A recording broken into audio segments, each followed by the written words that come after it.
আসসালামু আলাইকুম রহমতুল্লাহি বারাকাতুহু। এখন আপনারা শুনবেন নামাজ দিয়ে আলোচনা।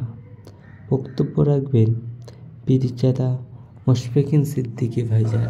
তো মসজিদ থেকে আপনি একজনকে নামিয়ে দেন কি করে? আপনি বলবেন হুজুর আমার নামাজে ডিস্টার্ব হয়। আপনি কেমন নামাজ পড়েন যে একটা বাচ্চা ছেলে হইচই করাতে আপনার নামাজের মনোযোগ নষ্ট হয়?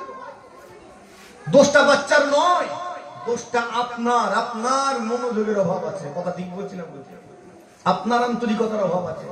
আপনি ঠিকভাবে নামাজ পড়তে পারছেন না, তো সেই মনোযোগ সহকারে নামাজ পড়তে হবে। আপনি বলবেন কারেন্টের পাখা অন করে দেয়, এসি অন করে দেয়, তো কি হবে? বিলটা বেশি আসবে। কেমন নামাজি? নামাজে দাঁড়িয়ে দাঁড়িয়ে আপনি কারেন্টের বিলের কথা চিন্তা করেন না? কথা বুঝতে পারছেন? আমি নামাজ পড়ছি, বাচ্চাটা গিয়ে এসিটা অন করে দিল, মসজিদে পাখাটা অন করে দিল, মোটরটা চালিয়ে দিল। আমি নামাজ পড়তে পড়তে এগুলো খেয়াল রাখছি। আমি কিরকম নামাজি বুঝতে পারছেন? কেমন নামাজ পড়বে? أنت عبد الله كأنك تراه فإن لم تكن تراه فإنه يراك। নামাজ পড়বো কেমন নামাজ? আমি আল্লাহকে দেখছি, আল্লাহ আমাকে দেখছে। আমি আল্লাহকে দেখতে পাইনি, কিন্তু فإنه يراك, আমার আল্লাহ তো তোমাকে দেখতে লেগেছে। আল্লাহ তোমাকে দেখছেন, এমন ভাবে নামাজ পড়ো যেন তুমি আল্লাহকে দেখছো, আল্লাহ তোমাকে দেখছেন। তুমি আল্লাহকে দেখতে পাওনি, কিন্তু তোমার আল্লাহ তোমাকে দেখতে লেগেছেন। এইভাবে মনোযোগ সহকারে নামাজটা আদায় করতে হবে যে আমার আল্লাহ আমাকে দেখছেন। এইরকম আন্তরিকতা দরকার।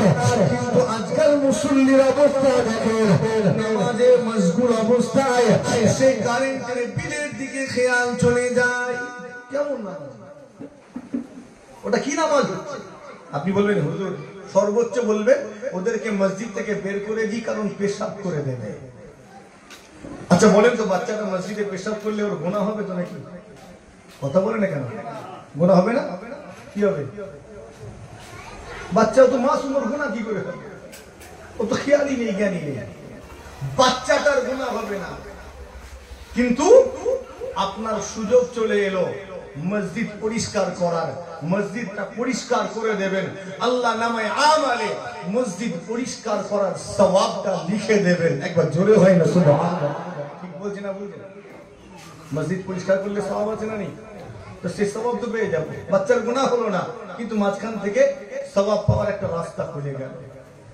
সংক্ষেপ করে খেয়াল করে শুনে রেখে দিন, আমার নবী পাক সাল্লাল্লাহু আলাইহি ওয়াসাল্লাম মসজিদ নববী শরীফে নামাজের ইমামতি করেছেন। নবী আমার সিজদায় চলে গিয়েছেন, পীর মুবারকের উপরে ইমামে হাসান ওয়া হুসাইন রাদিয়াল্লাহু তাআলা আনহুমা উঠে পড়েছেন, খেলা শুরু করে দিয়েছেন। নবী বা চিন্তা করেছেন আস্তে আস্তে করে হাসান হুসাইনকে নামিয়ে দেব। হাতটা বাড়িয়ে তাদেরকে নামিয়ে দিয়ে আমি রাসূলুল্লাহ উঠে দাঁড়াবো, নামাজটা কন্টিনিউ করে যাব। এই মনে করে তাদের দিকে নামানোর জন্য হাতটা বাড়ালেন। আবার কি যেন মনে হলো, হাতটাকে গুটিয়ে নিলেন।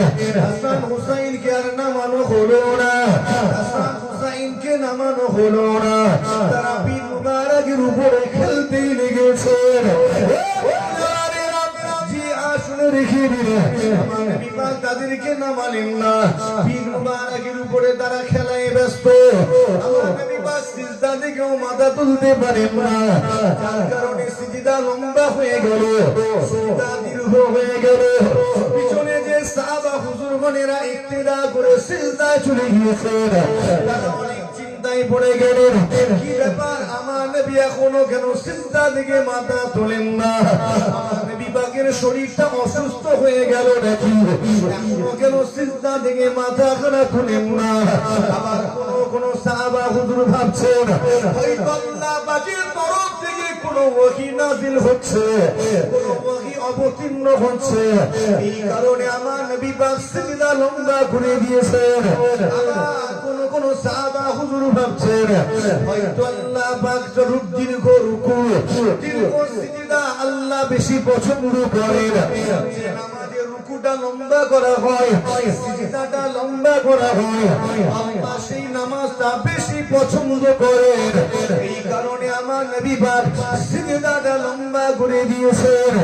ইমামের পেছনে যত মুসল্লি থাকেন সবার চিন্তা সমান নয়, বিভিন্ন চিন্তার মানুষ সেখানে রয়েছে, তো এক একজনের চিন্তাও এক এক রকমের। কথা ঠিক না? সবার চিন্তা সমান নয়। তো কেউ নামাজ পড়তে যায় মসজিদে,